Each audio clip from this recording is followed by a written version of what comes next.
ఒక రైతు ప్రాణాలు కోల్పోయాడు. రాజధాని కోసం భూములిచ్చి ఇప్పుడు హఠాన్ మరణం పొందాడు. అది కూడా మంత్రి సమక్షంలో.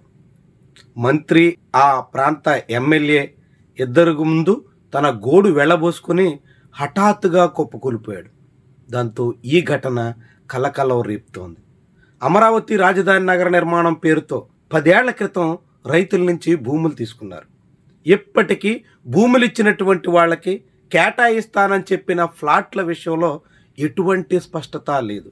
అలాంటి తరుణంలోనే రామారావు అనే మందడం గ్రామానికి చెందిన రైతు మంత్రి ముందు తన గోడు ఏ రీతిని వెళ్ళబోసుకుంటున్నాడో వినండి.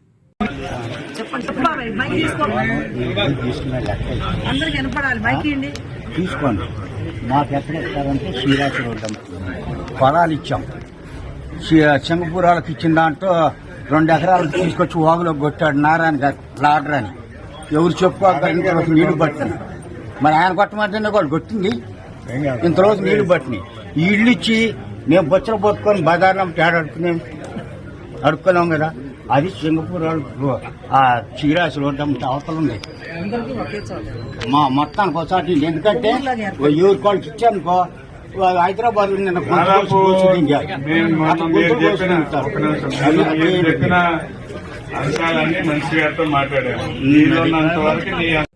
ఇది ఆ రైతు బాధ.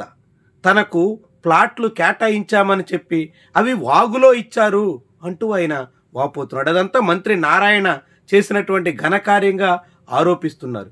మంత్రి నారాయణ వల్ల నష్టపోయాం అంటూ చెప్పుకొస్తున్నారు.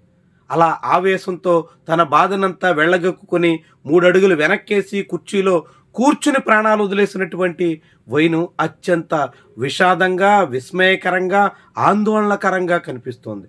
అమరావతి ప్రాంతంలో రైతులు ఎంత ఆవేదనతో ఉన్నారో రామారావు ఉదంతం కళ్లకు కట్టినట్టు కనిపిస్తోంది.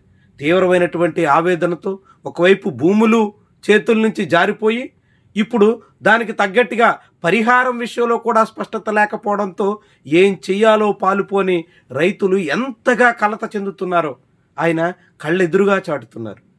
రైతు రామారావు ప్రాణాలు కోల్పోయినటువంటి ఉదంతం అత్యంత కలవరపరిచేటువంటి విషయం. దీని మీద ప్రభుత్వం బాధ్యత వహించాల్సి ఉంటుంది.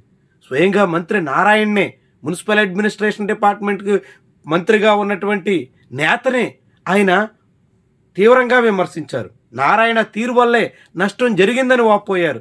నారాయణ వల్లే తమకు తగిన ప్లాట్లు రాలేదు అంటూ చెప్పుకొచ్చారు. అలా చెప్పిన కొద్ది క్షణాలకే ఆయన హఠాత్తుగా బీపీ పెరిగిందా, ఇతర కారణాలతోన ఏమైనప్పటికీ కూడా ప్రాణాలు కోల్పోయారు.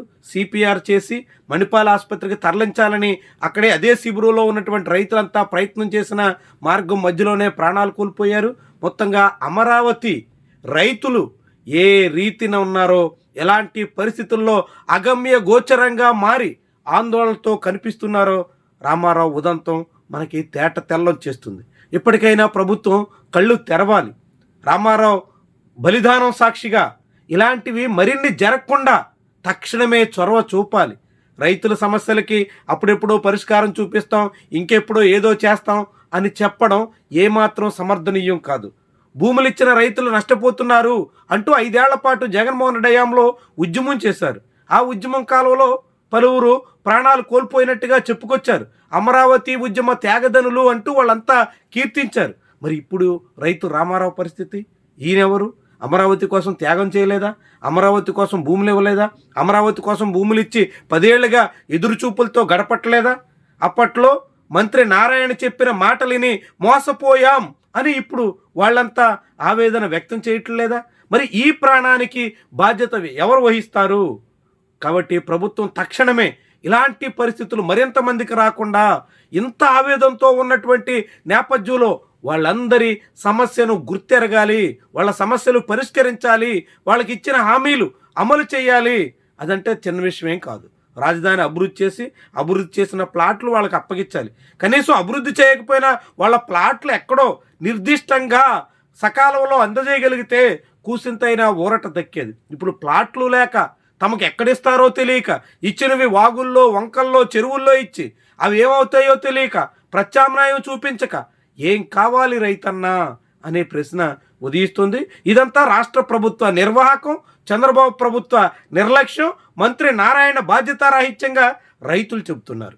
మరి రైతులు ఇంతగా తమ ఆవేదన, తమ గోడుని వెళ్ళబోసుకుంటున్నప్పుడు ప్రభుత్వం స్పందించకపోతే అమరావతిలో కొత్త సమస్య రేకెత్తే ప్రమాదం ఉంటుంది. ముఖ్యంగా రైతుల్లో అనేక రకాలుగా ఉన్నటువంటి ఆందోళన కొత్త రూపు దాల్చే ప్రమాదం ఉంటుంది. ఇది ప్రభుత్వానికి చాలా పెద్ద తలనొప్పిగా మారడానికి ఆస్కారం ఎక్కువ ఉంటుంది. కాబట్టి ఇప్పటికైనా చంద్రబాబు సర్కారు కళ్ళు తెరిచి అమరావతి రైతుల విషయంలో తాము చెప్పిన మాటని ఖచ్చితంగా అమలు చేసేదానికి పూనుకోవాల్సిన అవసరం చాలా ఎక్కువగా కనిపిస్తోంది.